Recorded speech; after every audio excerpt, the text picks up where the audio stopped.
Let me share a little tip that will stop your tracks from sounding boring.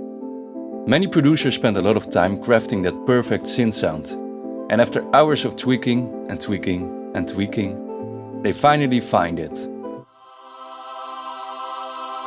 But when the time comes to record, they stop tweaking. But why? I get it, you finally found the holy grail of synth sounds, and you don't want to lose all of that hard work, especially with analog or modular synths without presets. To prevent this, there's just one rule you need to keep in mind. Always record everything you do. Okay, so I've got a MIDI log right here, and the first thing I'm gonna do is record some MIDI. But before I do that, I just make sure I've got the right sound dialed in. Well, I already done that. I've got like a house chord step. Then in Ableton I create a new MIDI track, and as the input I take input number 8 in my case. So I'm first gonna record the MIDI notes.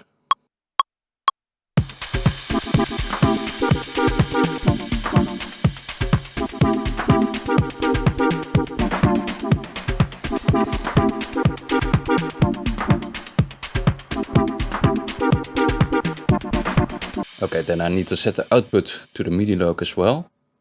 Okay, so now I've recorded the MIDI and I can edit the notes if I want to. I'm just gonna loop that.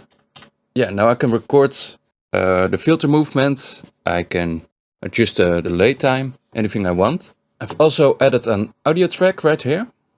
I'm just gonna arm it and let me change the monitor to auto. I'll turn off the keep latency setting. I've made another video about this before, so go check that out. But now when I press play, I've got my hands free to tweak the knobs. So I can adjust the filter, the tag time, the delay, feedback, or the time.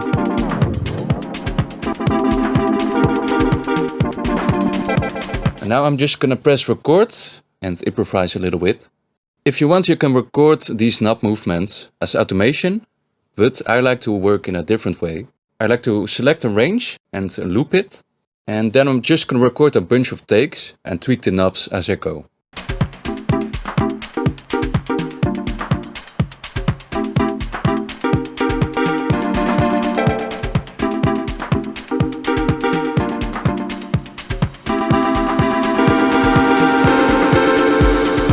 Okay, next take.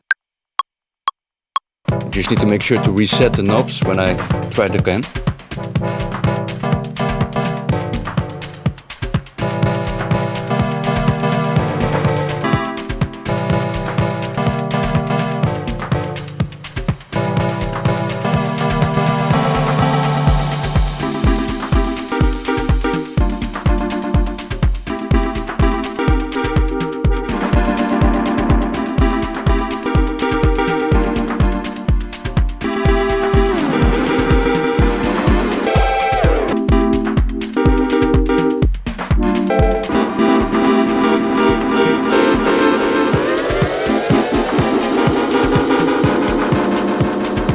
Right, after I've recorded this a couple of times, you can now enable the take lanes. So if you go to the track and right click, show take lanes, you just need to make sure that automation is disabled. So right here, show take lanes, and now I can listen to the recording by clicking on the speaker symbol right here.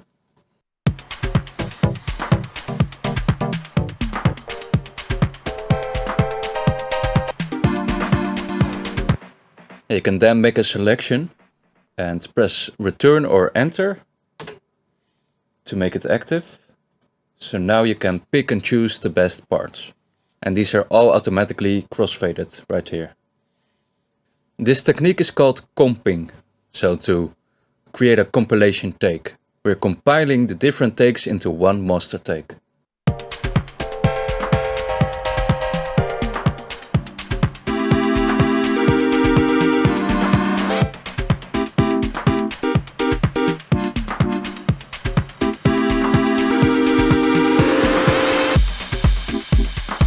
Now Now the beauty of this technique is that you can create hard cuts that are impossible to replicate with automation alone.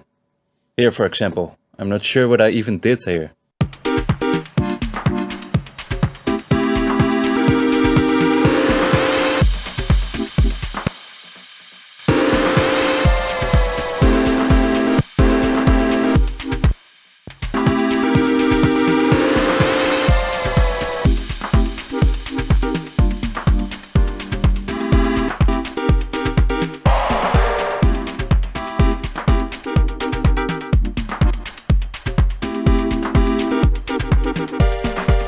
So I'm always looking for happy little accidents.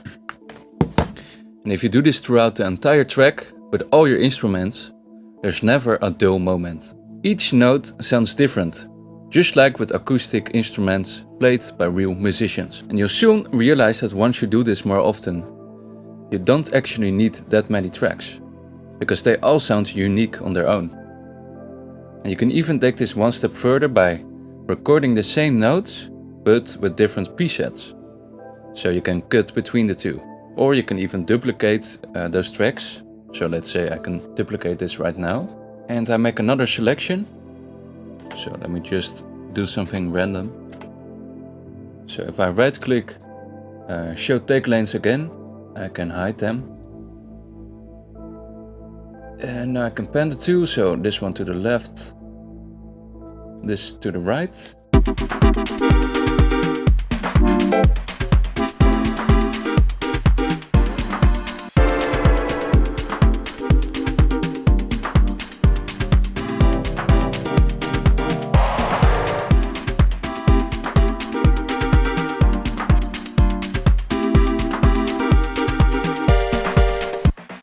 Alright, let me know what you think about this technique. I think it's an easy way to create interesting sounds. And it's way more fun than drawing in a bunch of automation curves by hand. If you'd like to learn more about hardware and music production in general, feel free to join the group linked below. Let me know if you have any questions, and I'll see you next week with another tutorial.